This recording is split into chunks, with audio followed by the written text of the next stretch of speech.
Dear friends, let's go for a small topic, that is search for genetic material. Previous to this chapter, you might have learned that Mendel has used a term called factors. What are those factors? Nowadays we are calling those factors as genes, right?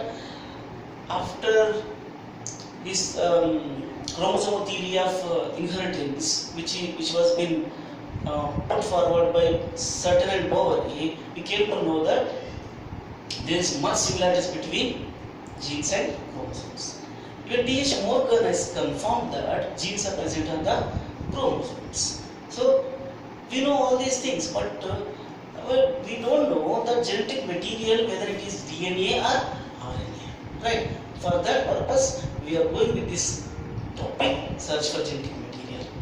So many people, so many scientists have conducted different types of experiments, but we are studying those experiments which have successfully proved DNA as a genetic material. Right? So in this, the first experiment is Griffith's experiment, or they are also, this is also called as transformation experiments. Okay? Now let's try to understand. In 1928, Griffith has conducted some series of experiments.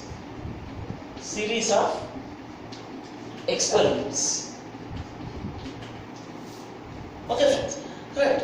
Now, what is this experimental material? Okay, that is Streptococcus pneumoniae. Streptococcus pneumoniae.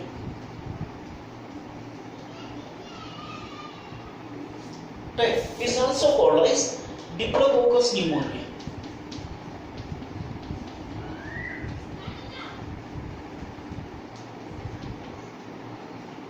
Simply, it's also called as pneumococcus.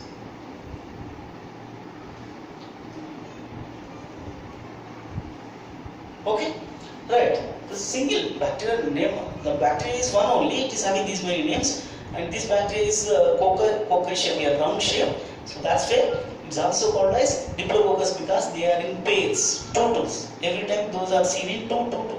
So they are pairs. So that's why they are called as Diplococcus pneumoniae also. Simply we can say them pneumococcus bacteria. And he started growing these bacteria in the culture plates.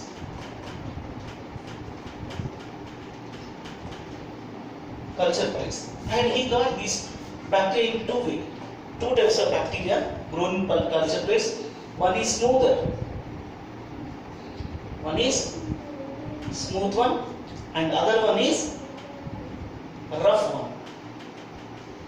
He named rough one as R type, smooth one as S type.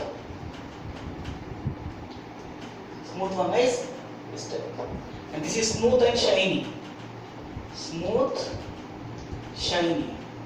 Why it is smooth and shiny? It is because of the presence of mucus, which is a polysaccharide substance. Mucus is present in this coat. So that's why it is mucus coat or polysaccharide coat. Okay, and this S-type bacteria is virulent bacteria. Virulent because it is causing pneumonia disease.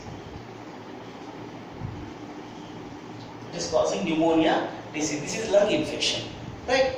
And this is not causing any pneumonia. That's why it is called avirulent. Avirulent bacteria. That is R type. So these are the two forms of this bacteria, two strains of this bacteria. And let us go for the experiment what he has done, right?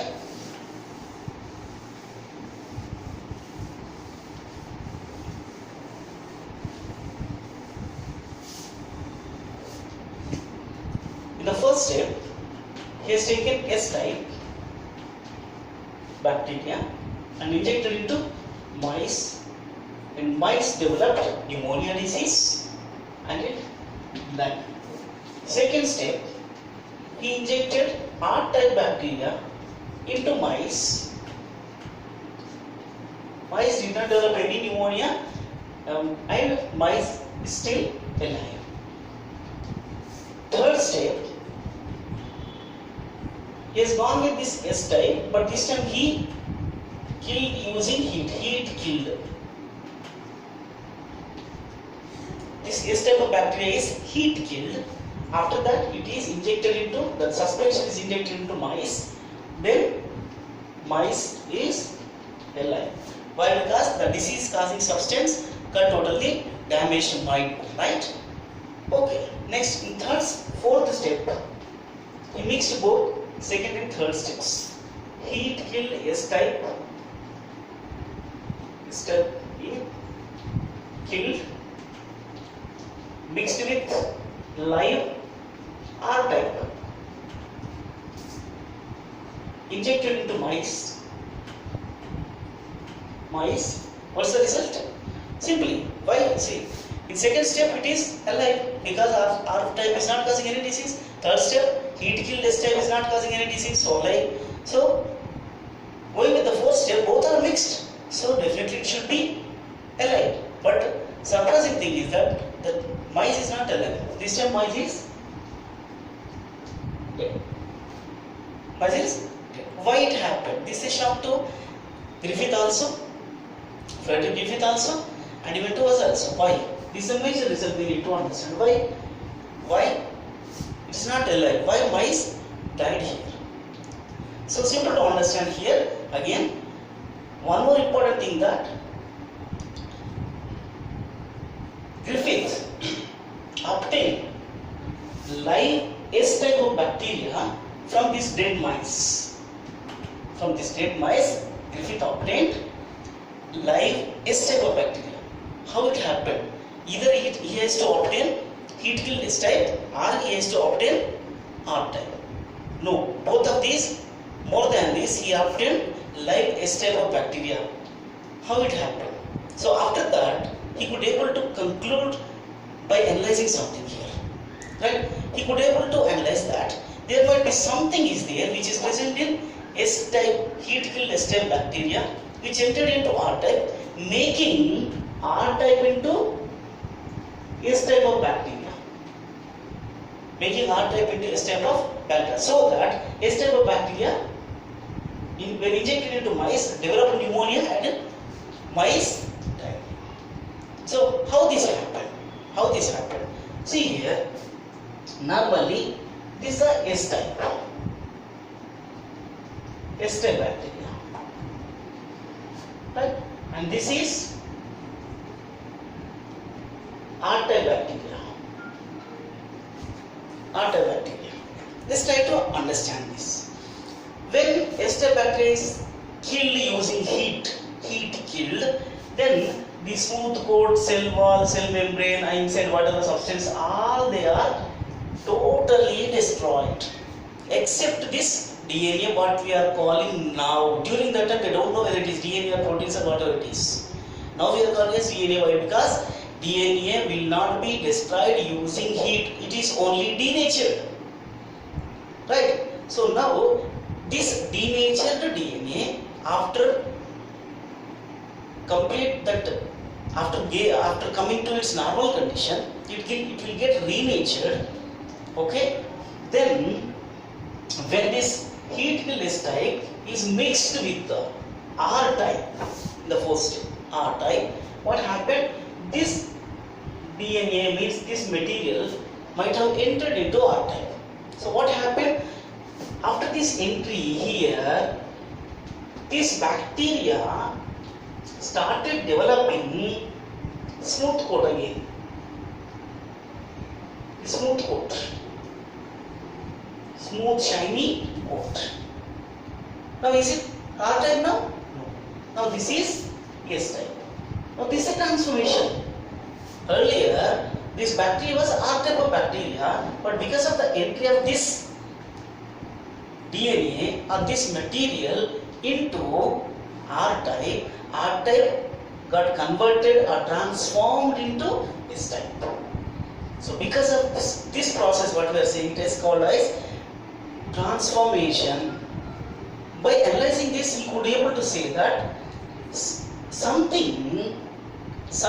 substance is there in the heat killed S type, which got entry into R type, making R type transformed into S type, and this S type in the mice developed pneumonia and mice killed. Right? So this is what happened in this experiment. So this is the analysis part of Griffith. So whatever he told, almost it was correct. He told that this material might be the transforming principle. What is it? It's going here and transforming R type into S type. So that's why he told this material as transforming principle. He was saying this as genetic material, but he could not able to explain the biochemical nature of the genetic material. He could not able to define the biochemical nature of the genetic material. So that's why in this experiment he could not able to prove this material whether it is DNA or protein or RNA, where different people are having doubts on it. Okay, so I think these are simple experiments to understand. Also, which is important, one experiment in the search for genetic material. Okay, hope you have understood this experiment. Thank you.